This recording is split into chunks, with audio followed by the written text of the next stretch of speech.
Hello guys, welcome to Unacademy UPPSC. मैं खुशबू चतुर्वेदी एक बार फिर से हूं आपके सामने आपकी आज की करंट अफेयर्स को लेकर के, यानी कि 5 मई 2020 की करंट अफेयर्स को लेकर के। ये करंट अफेयर्स आपके आने वाले एग्जामिनेशंस के लिए बहुत ही ज़्यादा इंपॉर्टेंट है, जो कि यूपीपीसीएस के एग्जामिनेशन में और उन सारे एग्जामिनेशंस में जो यूपीपीएससी के द्वारा कंडक्ट कराए जाते हैं। आप बोलोगे बहुत ही ज़्यादा इंपॉर्टेंट है। इस पूरे के पूरे वीडियो का आप डाउनलोड कर सकते हो पीडीएफ इस वीडियो के नीचे दिए गए डिस्क्रिप्शन बॉक्स में गिवन टेलीग्राम चैनल के लिंक में जाकर के आप उसको ज्वाइन कर सकते हो या उसको प्राप्त कर सकते हो। आपका पहला क्वेश्चन जो है आपसे पूछा जा रहा है आपकी आज की सीरीज में, वो ये है कि निम्न में से किस पत्रकार को 2020 UNESCO Guillermo Cano world press freedom prize के विजेता के रूप में नामांकित किया गया है, नामित किया गया है या नॉमिनेट किया गया है? भाई जीनेत बेदोया लीमा को किया गया है। इसके बारे में जान लेते हैं। आपको बता दूं कि प्रतिवर्ष 3 मई को, ठीक है 3 मई आपको डेट याद रखनी है, दुनिया भर में विश्व प्रेस स्वतंत्रता दिवस मनाया जाता है। इस विश्व प्रेस स्वतंत्रता दिवस के रूप में भी जाना जाता है। इस दिन उन सभी पत्रकारों को श्रद्धांजलि दी जाती है जिन्होंने जनहित के लिए पत्रकारिता के करते हुए अपनी जीवन की आहुति दे दी। विश्व प्रेस स्वतंत्रता दिवस 2020 का जो विषय है बहुत ही इंपॉर्टेंट है, इसको आपको याद रखना ही रखना है। ये है जर्नलिज्म विदाउट फियर और फेवर। तो ये आपका इंपॉर्टेंट थीम है, इसको आप याद करके रखिएगा। देन आपको बता दूं कि इस पूरे के पूरे, या आप बोलोगे the sub themes of for this year, इस वर्ष के लिए जो अन्य सहयोगी विषय हैं उनको भी आप देख सकते हो। लाइक इसमें आपसे बोला जा रहा है कि safety of women and men journalist and media workers. Second है independent and professional journalism free from political and commercial influence, gender equality in all aspects of the media. ये तीनों की तीनों चीजें हैं। आपकी फीमेल्स भी होती हैं, मेल्स भी होते हैं। अभी तो खैर सभी डिपार्टमेंट में होने लगे हैं, बट स्टिल यहाँ पे हमको क्या करना है, याद रखना है। देन आपको बता दूं कि भारत में प्रेस की स्वतंत्रता भारतीय संविधान के अनुच्छेद 19 में भारतीयों को दिए गए अभिव्यक्ति की आजादी के मूल अधिकारों को सुनिश्चित होती है। तो हमारे लिए तो अपने आप में ये बहुत ही ज्यादा इंपॉर्टेंट है। प्रेस स्वतंत्रता दिवस के इस मनोहर अवसर पर हर साल Guillermo Cano world press freedom Prize भी दिया जाता है। यह पुरस्कार उस व्यक्ति अथवा संस्थान को दिया जाता है जिसने प्रेस की स्वतंत्रता के लिए उल्लेखनीय कार्य किया हो। इस बार मीडिया पेशेवरों के लिए एक स्वतंत्र अंतर्राष्ट्रीय जूरी की सिफारिश पर कोलंबियाई, ये याद रखिएगा कि अगर आपने बोला गया कि इन्वेस्टिगेटिव पत्रकार जीनेत बेदोया लीमा को मिला है तो ये कोलंबिया के थे, को 2020 का यूनेस्को का Guillermo Cano world press freedom award जो है वो नामित किया गया है। 1974 में जन्मी जेनेत बेदोया लीमा की रिपोर्टिंग ने कोलंबिया के में सशस्त्र संघर्ष, शांति प्रक्रिया और महिलाओं के खिलाफ यौन हिंसा पर ध्यान केंद्रित किया है। देन आपको बता देती हूँ कि जब उनका एक हथियार तस्करी की जांच के लिए आपका सिलसिले में अपहरण और बलात्कार किया गया था, तथा वह एक दैनिक समाचार पत्र ईएल एस्पेक्टाडोर के लिए काम कर रही थी। फिर 3 साल बाद जब वो ईएल टिमेम्पो के लिए काम कर रही थी, तब उन्हें कोलंबिया के एक क्रांतिकारी मिलिटेंट्स ग्रुप द्वारा गिरफ्तार कर लिया गया था। यकीनन मिस जेनेट साहसी और पत्रकारिता के क्षेत्र में बहादुरी की मिसाल है। ये अपने आप में एक बहुत ही बड़ी चीज़ है कि वर्क एरिया में या वर्क आपका जो भी डिपार्टमेंट है या आपकी जो भी फील्ड है, वर्क फील्ड में फीमेल के साथ अगर इस तरीके का कोई भी व्यवहार होता है तो उसके साथ में ये हिम्मत ही जुटा पाना कि मैं आगे भी इसी काम को दोबारा से करूंगी, ये अपने आप में ही बहुत ही सल्यूट करने वाली बात है। इसलिए आप बोल सकते हो कि इनको वर्ल्ड प्रेस फ्रीडम का अवार्ड मिला है, Guillermo Cano world press freedom award मिला है। ये है मिस बेदोया लीमा। ठीक, देन आपका नेक्स्ट क्वेश्चन है, इसमें आपसे बोल रहे हैं कि भारत मार्केट के संदर्भ में निम्नलिखित कथनों पर विचार करिए। पहला, Bharat market online e commerce marketplace logistic में एंड टू एंड सर्विसेज प्रदान करने के लिए विभिन्न टेक्नोलॉजी कंपनियों की क्षमताओं को एकीकृत करेगा और मैन्युफैक्चरर से लेकर के एंड टू एंड उपभोक्ताओं को चेन सप्लाई करेगा, जिसमें घर पर की डिलीवरी भी शामिल है। कारोबारियों की संस्था अखिल भारतीय व्यापारी परिसंघ यानी कि CAIT में राष्ट्रीय e commerce marketplace Bharat market launch की घोषणा की है। आपको बता दूं कि दोनों जो स्टेटमेंट है वो बिल्कुल करेक्ट है। अब इनके बारे में थोड़ा डिटेल में देख लेते हैं। कारोबारियों की संस्था अखिल भारतीय व्यापारी परिसंघ ने राष्ट्रीय ई कॉमर्स मार्केटप्लेस या भारत प्लेस को लॉन्च किया है। इसका उपयोग सभी खुदरा व्यापारियों के लिए कई प्रौद्योगिकी भागीदारों के सहयोग से किया जाएगा।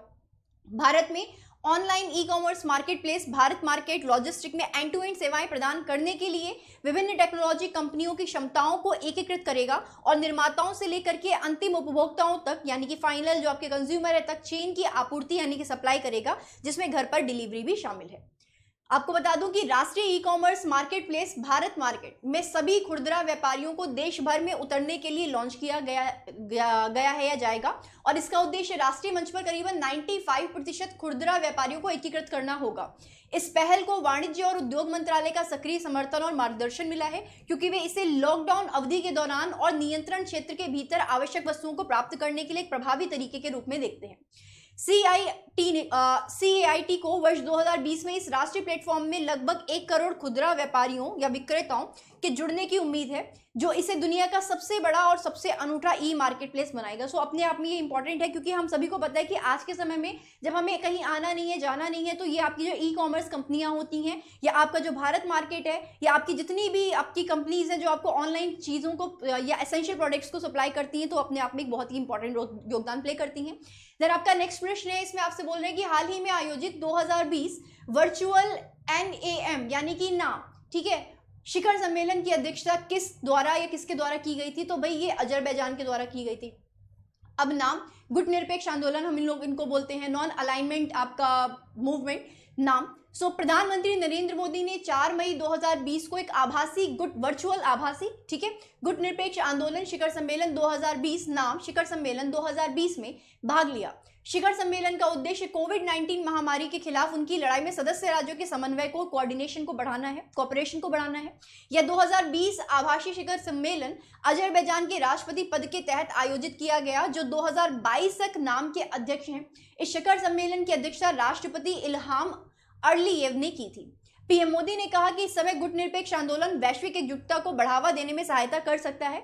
यह आभासी शिखर सम्मेलन या स्तरीय बैठक संयुक्त राष्ट्र महासचिव और WHO के महानिर्देशक जैसे अंतर्राष्ट्रीय संगठनों के प्रतिनिधियों की भागीदारी का गवाह बनी है। मैं आपको एक और चीज बता सकती हूँ कि इस समय में जब हमारे पास में फंड की कमी है, हम देख रहे हैं कि प्रोडक्शन हर तरीके से रुका हुआ है, और अगर हम इसको एक पॉजिटिव डायरेक्शन में लें, सो जरूरी नहीं है कि हर बार की आपकी जो जितने भी हमारे सीनियर्स हैं, जितने भी हमारे गवर्नमेंट ऑफिसर्स हैं या आपके प्राइम मिनिस्टर हैं, मिनिस्टर्स हैं, इनकी जब भी मीटिंग होती है तो अगर हम उनको इन फ्यूचर भी अगर वर्चुअली कंडक्ट करते हैं, सो ये बहुत ही बेटर रहेगा, क्योंकि आपका जाना आना उनका जो फेयर है उन सभी चीज़ों को बेयर करना बेटर है कि हम अपने प्लेस पे रह करके अपना जो टाइम है उसको सेव करके, आने जाने के समय को बचा करके हम वर्चुअली उन सारी की सारी चीज़ों को, उन सारी की सारी पॉलिसीज़ को, आपके जो बिजनेस जो होने वाले हैं, प्रपोज होने वाले हैं इन अपकमिंग फ्यूचर, उनको भी हम यहाँ पे क्या करेंगे, डिस्कस करेंगे। सो ये अपने आप में फंड को एक कट करने के लिए एक बहुत ही अच्छा इनिशिएटिव है। ड्यू टू कोविड-19 ये चीज़ हमारे सामने आई है कि हम आगे चल करके ऐसी बहुत सारी कॉन्फ्रेंसेस को वर्चुअली भी कंडक्ट कर सकते हैं,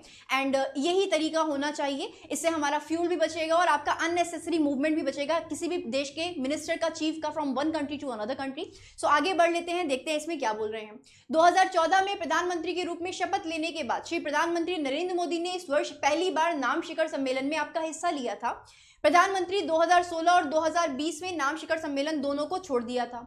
देन भारत का प्रतिनिधित्व 2016 में अंतिम 2 शिखर सम्मेलन में वेनेजुएला और अजरबैजान में 2019 में राष्ट्रपति वेंकैया नायडू ने किया था। सो यहाँ पे आप ना जा सकते हैं तो आप वर्चुअली भी इन सब चीज़ों को कर सकते हैं, और ये सिर्फ इंडिया के लिए नहीं, ये विभिन्न देशों के लिए जो इसमें आपके शामिल होते हैं। नाम या NAM संयुक्त राष्ट्र के बाद दूसरा बड़ा राजनीतिक संगठन है, ऑर्गेनाइजेशन है। इसके साथ एशिया, अफ्रीका और लैटिन अमेरिका के 120 विकासशील देश जो हैं वो जुड़े हुए हैं। 1961 में गुटनिरपेक्ष आंदोलन की स्थापना की गई थी। 1955 में बेलगांव शिखर सम्मेलन में अपनाए गए बाडुंग सिद्धांतों के आधार पर नाम शिखर सम्मेलन की शुरुआत भी की गई थी। देन आपका नेक्स्ट प्रश्न है, इसमें आपसे बोल रहे हैं कि निम्नलिखित में से किसने सड़क परिवहन और राजमार्ग मंत्रालय के सचिव का पदभार संभाला है? सो भाई आपके इस पद की अगर मैं बात करूंगी तो गिरधर अरमाने ने सड़क परिवहन और राजमार्ग मंत्रालय के सचिव का पदभार संभाल लिया है। उनकी नियुक्ति श्री प्रधानमंत्री नरेंद्र मोदी जी की अध्यक्षता वाली कैबिनेट की नियुक्ति समिति द्वारा अनुमति मिलने के बाद में की गई है। उन्हें संजीव रंजन की जगह नियुक्त किया गया है, जिन्हें पोत परिवहन मंत्रालय के सचिव के रूप में नियुक्त किया गया है। गिरिधर अरमाने आंध्र प्रदेश के कैडर के 1988 बैच के IAS अधिकारी हैं। सड़क परिवहन और राजमार्ग मंत्रालय के सचिव के रूप में कार्यभार संभालने से पहले वह कैबिनेट सचिवालय में अतिरिक्त सचिव के रूप में कार्यरत थे। देन इसके अलावा उन्होंने 2012 से 14 में पेट्रोलियम और प्राकृतिक गैस मंत्रालय में संयुक्त सचिव के रूप में भी कार्य किया है। श्री अरमाने ने आंध्र प्रदेश सरकार में फील्ड और पॉलिसी स्तर सहित विभिन्न पदों पर भी काम किया है, और उन्हें संगठनात्मक और वित्त मंत्रालय से में व्यापक अनुभव भी प्राप्त है। वे IIT मद्रास से सिविल इंजीनियरिंग में MTech हैं और उन्होंने अर्थशास्त्र में परास्नातक भी किया हुआ है। उन्होंने IIM बैंगलोर, IIFT नई दिल्ली और टाटा प्रबंधन और प्रशिक्षण केंद्र पुणे के अलावा सिंगापुर और फ्रांस में वित्त और बैंकिंग क्षेत्रों में भी ट्रेनिंग प्राप्त की है। देन ये हैं आपकी गिरधर अरमानी जी, तो इनको भी आप देख सकते हैं। खैर, आपके नेक्स्ट प्रश्न में आपसे बोला जा रहा है KS निसार अहमद कौन थे। सो भाई ये आपके कवि और लेखक थे। अब हुआ क्या है इनके साथ में, मैं आपको बता देती हूँ कि प्रख्यात कवि और कन्नड़ लेखक पद्मश्री KS निसार अहमद का रविवार 3 मई को निधन हो गया। वह 84 वर्ष के थे। निसार अहमद अस्वस्थ और अस्पताल में भर्ती थे। रविवार को निसार अहमद ने बेंगलुरु में अपने आवास पर अंतिम सांसें ली। निसार अहमद का जन्म देवनहल्ली, मैसूर में 5 फरवरी 1936 को हुआ था। निसार अहमद भूविज्ञान में स्नातकोत्तर थे और प्रसिद्ध कवि कुवेंपु से परिचित होने से पहले गुलबर्गा में मैसूर माइंस एंड जियोलॉजी में सहायक भूविज्ञानी के रूप में काम करते थे। देन आपको बता देती हूँ कि इन्होंने इसके अलावा आपकी उनकी उल्लेखनीय कृतियों में से आपका नित्योत्सव, मनसू गांधी बजारू, संजी एदारा नर और मानदांडो या दंडो मानू कथा प्रमुख है। निसार अहमद प्रमुख रूप से कई उल्लेखनीय पुरस्कारों के प्राप्तकर्ता रहे हैं। पद्मश्री 2008 में, राजत्सव 1981 में और पंपा अवार्ड 2012 में दिए गए हैं। निसार अहमद को कविता के लिए 1982 में कर्नाटक साहित्य अकादमी पुरस्कार से भी सम्मानित किया गया था। देन आपको बता दूं कि इसके अलावा इन्होंने 2007 में शिवमोगा में आयोजित कन्नड़ साहित्य सम्मेलन के लिए निसार अहमद 73वें अध्यक्ष थे। निसार अहमद को 2010 में कुवेंपु विश्वविद्यालय से डॉक्टरेट की मानद उपाधि से सम्मानित किया गया था। निसार अहमद ने सेंट्रल कॉलेज बेंगलुरु और फिर चित्रदुर्ग में भूविज्ञान में एक व्याख्याता के रूप में कार्य किया है। बाद में निसार अहमद ने 1967, 72 और 75, 78 के दौरान शिवमोगा के सह्याद्री फर्स्ट ग्रेड कॉलेज में भी पढ़ाया है। सो ये अपने आप में बहुत ही सारी चीजें हैं। सो ये है आपकी KS निसार अहमद जी। देन नेक्स्ट प्रश्न है, इसमें आपसे बोल रहे हैं कि निम्नलिखित में से किस देश ने कोविड-19 दिशा निर्देशों के तहत गेंद को चमकाने और पसीने के उपयोग को प्रतिबंधित किया है। ऑस्ट्रेलिया ने यह काम किया है। आगे देख लेते हैं। ऑस्ट्रेलिया में कोविड-19 महामारी के बाद जब क्रिकेट अभ्यास शुरू होगा तब गेंद को चमकाने के लिए लार या पसीने के इस्तेमाल को आपको इजाजत नहीं दी जाएगी। ESPN क्रिक फंडो या क्रिक इन्फो के मुताबिक ऑस्ट्रेलियाई खेल संस्थान AIS ने चिकित्सा विशेषज्ञों, खेल निकायों के अलावा संघीय और राज्य सरकारों के परामर्श से दिशा निर्देश जारी किए हैं, जिनमें गेंद को चमकाने के लिए पसीना और लार के उपयोग पर प्रतिबंध की बात भी कही है। ऐसा माना जा रहा है कि गेंद को चमकाने के लिए लार का उपयोग को रोकने से अत्यधिक संक्रमण के खतरे को कम किया जा सकता है। इसके अलावा ICC अंपायरों की निगरानी कृत्रिम पदार्थों के इस्तेमाल से गेम को शाइन करने में अनुमति देने की संभावना पर भी विचार कर रहा है कि अगर हम लार या आपका पसीना नहीं लगा सकते हैं तो हम उसको किस तरीके से चमका सकते हैं। खैर, आगे बता देती हूं कि इन दिशा निर्देशों में खेलों की 3 चरण A, B और C में वापसी का जिक्र है। मौजूदा समय में खेलों पर जो रोक है और A इस तरह की जिसमें व्यक्तिगत अभ्यास के अलावा हर चीज पर प्रतिबंध है। 1 सप्ताह से कुछ अधिक समय के बाद प्रतिबंधों को B स्तर पर करार कर दिया गया है, जहां सीमित व्याख्या में अभ्यास की इजाजत होगी। इस दौरान गेंद पर लार या पसीने के इस्तेमाल पर भी रोक जारी रहेगी। तीसरे और आखिरी चरण में पूर्ण अभ्यास की छूट होगी, लेकिन इसमें भी ना गेंद पर आप लार या पसीने का इस्तेमाल कर सकते हैं, उनके ऊपर भी आपकी रोक जारी रहेगी। दिशा निर्देशों में कोविड-19 बीमारी के किसी भी लक्षण वाले खिलाड़ी के अभ्यास से दूर रहने की सलाह दी गई है। तो अपने आप में ये मेरा मानना ये है कि अगर आप इस तरीके की समस्या से जूझ रहे हैं तो उस वक्त एंटरटेनमेंट को आपको थोड़ा सा पॉज कर देना चाहिए। खैर, ऑस्ट्रेलिया की राजधानी आपकी कैनबरा है। इनके प्रधानमंत्री ऑस्ट्रेलिया के स्कॉट जॉन मॉरिसन है एंड यहाँ की मुद्रा जो है वो आपकी ऑस्ट्रेलियाई डॉलर है। देन आगे बढ़ लेते हैं। आपका प्रश्न है, इसमें बोल रहे हैं आपसे क्या कि निम्नलिखित में से किसने वैश्विक ऊर्जा समीक्षा रिपोर्ट जारी करी है। तो ऑब्वियस सी बात है कि अंतरराष्ट्रीय ऊर्जा एजेंसी ने इसको जारी किया होगा। आपकी डिटेल में मैं बता दूं कि वैश्विक ऊर्जा समीक्षा रिपोर्ट 2020 हाल ही में अंतरराष्ट्रीय ऊर्जा एजेंसी इंटरनेशनल आपकी एनर्जी एसोसिएशन या एजेंसी द्वारा जारी की गई, जो वर्तमान की प्रमुख मांगों या ऊर्जा मांगों को उजागर करती है। 2020 की रिपोर्ट के अनुसार वैश्विक ऊर्जा मांग 2020 में 6% कम होने का अनुमान है। 70 वर्षों में यह पहला मौका है जब ऊर्जा के क्षेत्र में प्रतिशत की गिरावट होगी। तो ये अपने आप में बहुत ही इंपॉर्टेंट है। यह निरपेक्ष रूप से सबसे बड़ी गिरावट होगी। अक्षय स्रोतों को छोड़कर अन्य सभी ईंधन दशकों की मांग में अपने सबसे बड़े संकुचन का अनुभव करने के लिए निर्धारित है। ऑब्वियसली है, जब लॉकडाउन का समय है तो सभी अपने घर में है, तो फ्यूल्स की हमें उतनी जरूरत नहीं पड़ी है जितनी हमें होती है। खैर, पिछले 5 वर्षों में वैश्विक ऊर्जा की मांग वृद्धि को उलटते हुए वैश्विक ऊर्जा मांग पर 2008 के वित्तीय संकट के प्रभाव से अनुमानित 6% की गिरावट 7 गुना से अधिक होगी। रिपोर्ट ने अनुमान लगाया है कि उन्नत अर्थव्यवस्थाएं 2020 में ऊर्जा की मांग में सबसे बड़ी गिरावट का अनुभव करेंगी। रिपोर्ट में कहा गया है कि भारत के लिए पहली बार 2019 में कम मांग के विकास के बाद ऊर्जा की मांग में कमी आएगी। 2020 में वैश्विक तेल की मांग पूरे वर्ष में औसतन 9% या 9 मिलियन बैरल प्रति दिन गिरने का अनुमान है। तेल की खपत 2012 के स्तर पर लौट रही है। वैश्विक कोयले की मांग में 8% की गिरावट का अनुमान है बड़े हिस्से में, क्योंकि बिजली की मांग वर्ष के दौरान लगभग 5% तक आपकी ऐसी हो जाएगी, कम हो जाएगी। कई देशों में पूर्ण लॉकडाउन की अवधि के दौरान ग्लोबल इलेक्ट्रिसिटी डिमांड में 20% की गिरावट आई है, क्योंकि आवासीय आई है। हालांकि आवासीय मांग वाणिज्यिक और औद्योगिक कार्यों में कटौती से आगे निकल जाती है। आपके नेक्स्ट प्रश्न में आपसे बोल रहे हैं कि निम्नलिखित में से किस प्रसिद्ध व्यक्ति ने कोविड कथा लॉन्च की है। सो भाई आपको बता दूं कि डॉक्टर हर्षवर्धन ने कोविड कथा लॉन्च करी है। इसकी डिटेल में बोल रहे हैं कि केंद्रीय विज्ञान और प्रौद्योगिकी, स्वास्थ्य और परिवार कल्याण और पृथ्वी विज्ञान मंत्री डॉक्टर हर्षवर्धन ने 50वीं DST के अवसर पर वीडियो कॉन्फ्रेंसिंग के माध्यम से सभी स्वायत्त संस्थानों के प्रमुखों और केंद्रीय विज्ञान व प्रौद्योगिकी, स्वास्थ्य एवं परिवार कल्याण मंत्री डॉक्टर हर्षवर्धन ने विज्ञान एवं प्रौद्योगिकी विभाग के 50वें स्थापना दिवस पर 3 मई को कोविड-19 पर मल्टीमीडिया गाइड कोविड कथा को लॉन्च किया है। उन्होंने वीडियो कॉन्फ्रेंसिंग से सभी स्वायत्त संस्थानों और विज्ञान एवं प्रौद्योगिकी विभाग के कार्य प्रमुखों से कोविड-19 के प्रकोप से निपटने पर बातचीत की है। NCSTC ने गुवाहाटी स्थित डॉक्टर अनामिका रे मेमोरियल ट्रस्ट के साथ मिलकर के कोविड कथा नामक मल्टीमीडिया गाइड प्रकाशित की है, जिसमें A से Z के अनुसार यानी कि A to Z के अनुसार कोविड पर उपलब्ध महत्वपूर्ण जानकारियों का संकलन रोचक चित्रों के साथ में किया गया है। NCSTC के प्रमुख डॉक्टर मनोज कुमार पटोरिया ने बताया कि कोविड कथा में अभिनव तरीके से उपयोगी जानकारी दी गई है। कोविड की कथा के बारे में आप इस लिंक पे जाकर के भी आप देख सकते हैं। इसमें कैरिकेचर के माध्यम से रोचक तरीकों से कोविड संबंधी जानकारी संकलित कर उससे संबंधित वीडियो एवं वेबसाइटों के लिंक दिए गए हैं। कोविड कथा को हिंदी एवं अंग्रेजी दोनों भाषाओं में उपलब्ध कराया गया है। कोविड कथा के लिए इस लिंक का देखा जा सकता है। खैर, मैं DST के बारे में बता देती हूँ कि विज्ञान और प्रौद्योगिकी विभाग DST, the ministry of science and technology in India, Bharat में विज्ञान और प्रौद्योगिकी मंत्रालय के भीतर एक विभाग है। इसकी स्थापना मई 1971 में हुई थी और इसका मुख्यालय नई दिल्ली में है। ये इसका लोगो है। देन आपके नेक्स्ट प्रश्न में आपसे बोल रहे हैं कि निम्नलिखित में से कौन सा या से कथन श्रमिक स्पेशल ट्रेनों के बारे में सत्य है। इसका उद्देश्य फंसे हुए प्रवासियों और छात्रों को परिवहन कराना है। बिल्कुल करेक्ट है। इस ट्रेन द्वारा 1200 यात्रियों को भेजा गया था, ये भी बिल्कुल करेक्ट है।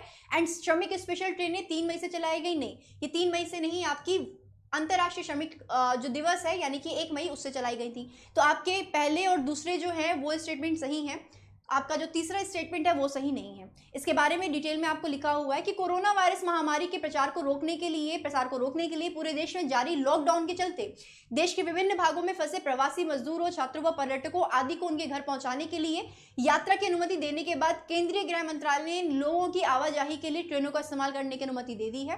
गृह मंत्रालय के निर्देशों के मुताबिक 1 मई यानी कि अंतर्राष्ट्रीय मजदूर दिवस से श्रमिक स्पेशल ट्रेनें चलाई गई हैं। इसके बाद रेलवे ने 6 श्रमिक स्पेशल ट्रेनें चलाने की भी घोषणा करी है। रेल मंत्रालय ने बताया कि ये ट्रेनें तेलंगाना के लिए या तेलंगाना के लिंगमपल्ली से झारखंड के हटिया, महाराष्ट्र के नासिक से उत्तर प्रदेश के लखनऊ, केरल अलुआ से ओडिशा के भुवनेश्वर, नासिक से मध्य प्रदेश के भोपाल, राजस्थान के जयपुर से बिहार के पटना और राजस्थान के कोटा से हटिया के बीच चलेंगी। रेलवे ने पहली ऐसी ट्रेन 1 मई 2020 को सुबह 4:30 या 4:50 पे हैदराबाद से झारखंड को रवाना की। इस ट्रेन से करीबन 1200 यात्री भेजे गए थे।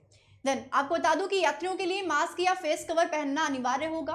सोशल डिस्टेंसिंग, साफ सफाई और अन्य सुरक्षा मानकों का पालन करना भी अनिवार्य हो गया। लंबे समय की यात्रा में रेलवे यात्रियों के लिए भोजन की व्यवस्था करेगा। अपने गंतव्य स्टेशन पर पहुंचने के बाद उनके गृह राज्य की सरकार उनकी स्क्रीनिंग, क्वारंटाइन आदि की व्यवस्था करेगी, यानी कि क्वारंटाइन उनको में भी रखा जा सकता है। आपका आज का अंतिम प्रश्न है, इसमें आपसे बोल रहे हैं कि निम्नलिखित में से किस बैंक ने कोविड-19 महामारी के बीच उम्मीद बनाए रखने के लिए #हम हार नहीं मानेंगे नामक एक गीत जारी किया है। भाई ये आपका HDFC बैंक ने किया है। देख लेते हैं इसको डिटेल में। HDFC बैंक ने कोविड-19 महामारी के कारण देश में लागू राष्ट्रव्यापी लॉकडाउन में उम्मीद बनाए रखने के लिए #हम हार नहीं मानेंगे शीर्षक वाला एक गीत जारी किया है। इस गीत को ऑस्कर और ग्रैमी अवार्ड विजेता संगीतकार AR रहमान ने कंपोज किया है और इसके बोल मशहूर गीतकार और कवि प्रसून जोशी ने लिखे हैं। सो ये जो इन्फॉर्मेशन है ये भी आपको पढ़नी है। आपको बता दूं कि इस गीत के माध्यम से HDFC बैंक अधिक से अधिक लोगों को PM केयर्स फंड में दान देने के लिए प्रोत्साहित करते हुए देश के प्रति अपनी निष्ठा और सहयोग दर्शाना चाहते हैं। हर दान का अपना महत्व है और बैंक सभी से योगदान की अपील करता है। सोशल मीडिया पर इस गीत के हर बार शेयर होने पर बैंक 500 रुपए का योगदान देगा और इस छोटे से प्रयास का उस धनराशि में बड़ा योगदान होगा जो HDFC बैंक द्वारा PM केयर्स फंड में दी जा रही है। इस महीने की शुरुआत में एचडीएफसी ग्रुप ने पीएम केयर्स फंड में 150 करोड़ रुपए का योगदान किया था, आपको ये पता होना चाहिए। खैर, एचडीएफसी के बारे में बता दूं कि एचडीएफसी बैंक संपत्ति के हिसाब से भारत का सबसे बड़ा निजी क्षेत्र का ऋणदाता है। एचडीएफसी बैंक की स्थापना 1994 में हुई थी। इसका मुख्यालय मुंबई महाराष्ट्र में है। इसके प्रबंध निर्देशक आदित्य पुरी हैं एंड इसकी टैगलाइन है वी अंडरस्टैंड योर वर्ड्स। ठीक है, तो आप इसको समझ सकते हैं। खैर, ये थे आपके आज के क्वेश्चंस, आपकी आज की क्वेश्चंस की सीरीज। आई होप कि आपको ये क्वेश्चंस बहुत ही अच्छे लगे होंगे। पब्लिक के जितने जागरूक होने की आवश्यकता है, उसके साथ साथ में सरकार भी अपनी तरफ से बहुत सारे योगदान दे रही है। मुझे लगता है कि ऐसे बहुत सारे इनिशिएटिव अभी और भी आगे चालू होंगे और अभी उनको हमें एक कॉपी में नोट डाउन करने की जरूरत है, ताकि हम इन सारी चीज़ों को एक साथ नोट डाउन करके अपने अपकमिंग एग्जामिनेशन से इनको रिमाइंड कर सके, बार बार याद कर सके एंड उनकी जो इंपॉर्टेंट चीज़ें उनको समझ सके कि कौन सा मंत्रालय किसके हेड में आता है, कौन सा डिपार्टमेंट किस मंत्रालय के अंदर में आता है और किस राज्य ने कौन सी आपकी पॉलिसी या आपका कोई स्कीम लॉन्च करी है जो कि रिलेटेड है कोविड-19 से या किसी अन्य प्रयास से जो कि आपके हाल फिलहाल में चल रहा है। सो आई होप कि आपको ये सेशन अच्छा लगा होगा एंड इसके साथ ही मैं आपको टाटा बोलना चाहूंगी। फिर मिलूंगी आपसे, तब तक के लिए tata, bye bye, take care and thank you for watching this session. Bye bye.